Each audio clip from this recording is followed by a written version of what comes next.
radio diary time. Okay, so I just survived our office Christmas party. It was pizza and coupons for cupcakes. And as usual, I ate fruit.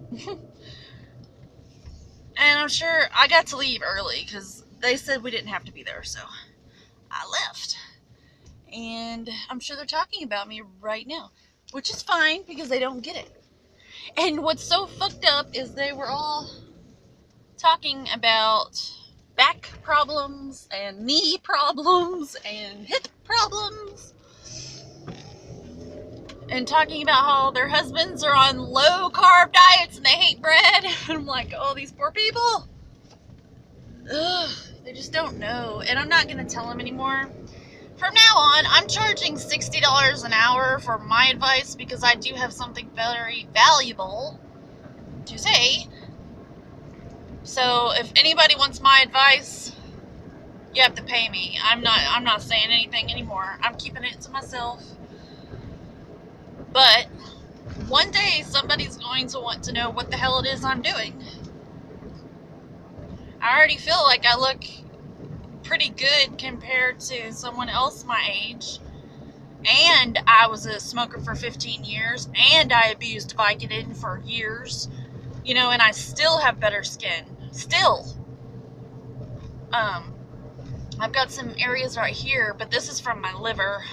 And when I clean it out, I think in a few years it's gonna like really improve because it's already improved a lot. But I think I look pretty damn good for my age, considering all the stuff I've done to my body.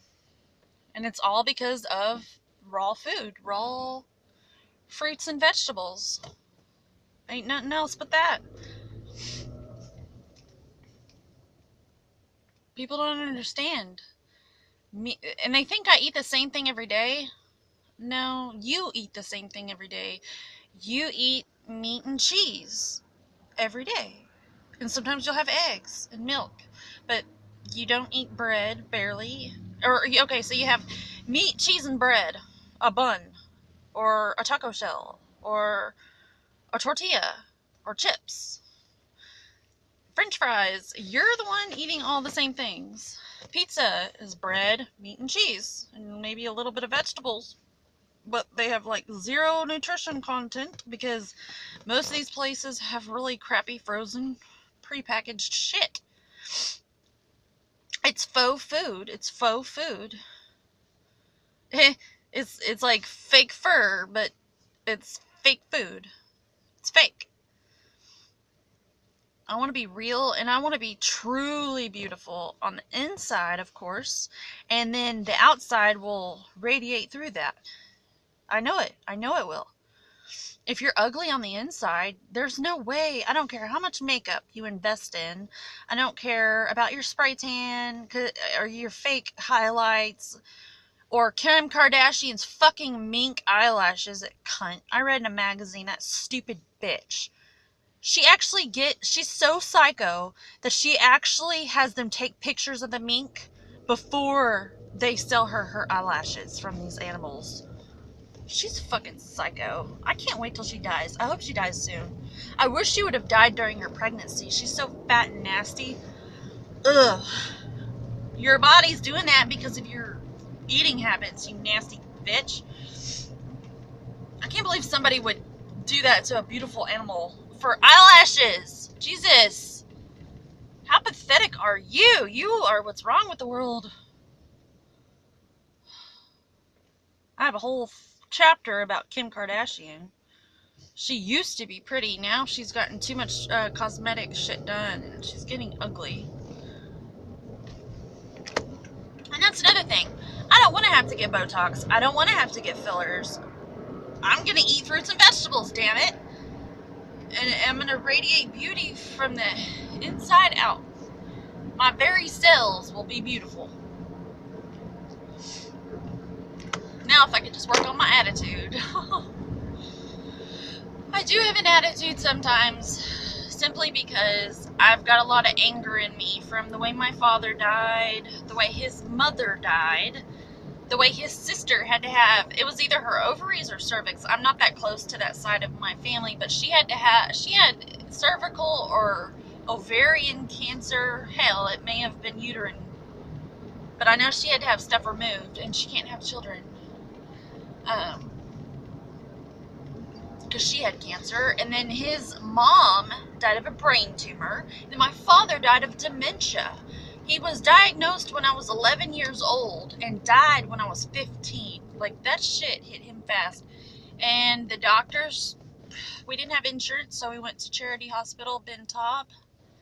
And he became a fucking human guinea pig. A science experiment. They tried every kind of drug they could think, and they even did a biopsy on his brain while he was still alive and took out fluid, and he really went downhill after that. And we were feeding him frozen chicken pot pies and Coca-Cola. You know, I wish I would have known back then. I would have fucking just stuffed his ass full of blueberries, gotten him off the Coke, and just stuffed his ass full of blueberries, and because he couldn't even talk, like he couldn't even make a decision, so he would be stuck eating whatever we fed him. But we didn't know back then. I was only a little kid, but it's because of his disease that I am the way I am. So in a way, he saved me by showing me how horrible, how bad a person can get. It was horrible. He was an engineer and totally lost everything. And that's why I snicker when people say knowledge is the only thing that can't be taken away, because yes, it can. Yes, it can. My dad was an engineer and he lost everything.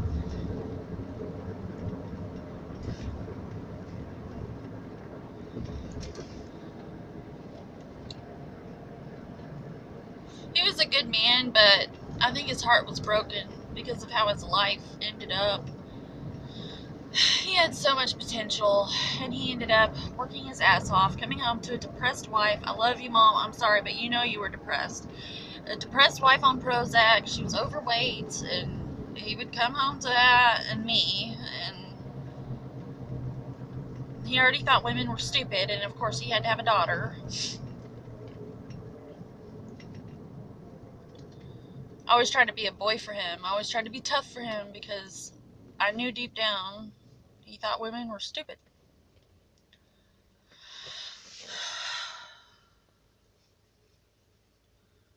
And now that I'm older, I've realized that men and women are stupid. There's just stupid people everywhere.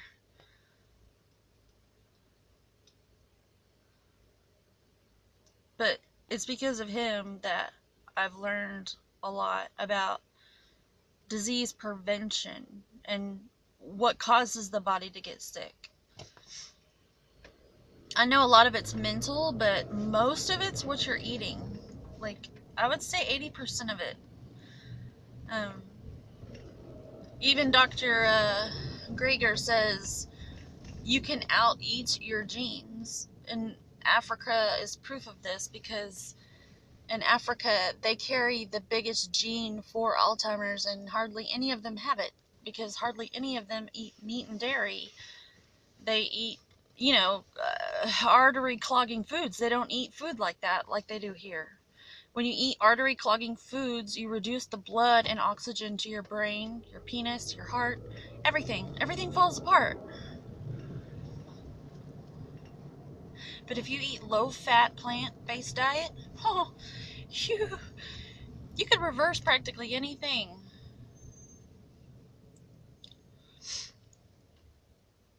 You can fix yourself. If you have the will and determination, you can fix yourself. And I'm determined. I've already seen many improvements in my own health, but I know I've got a long way to go.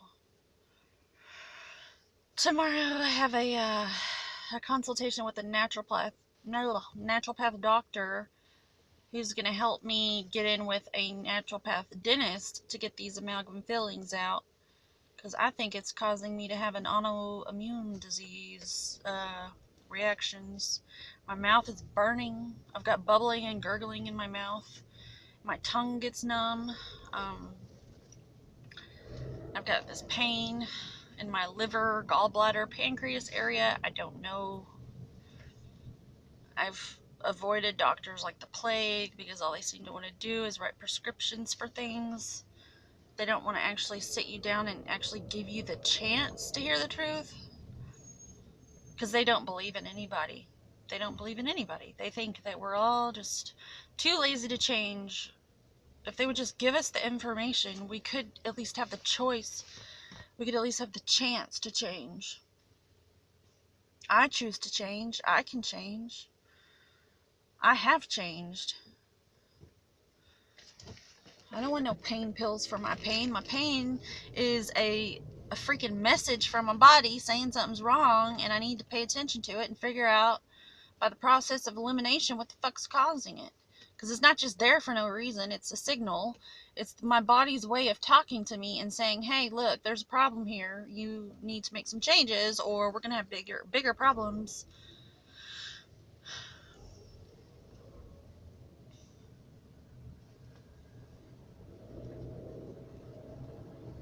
I'm on my way to Toys R Us so I can get my little girl her Legos. She's been wanting these Frozen Elsa and Anna Legos for the longest time, and I'm gonna get them for her.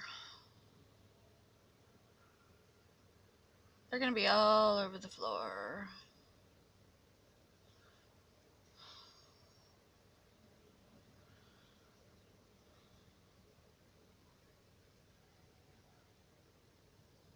Peace out.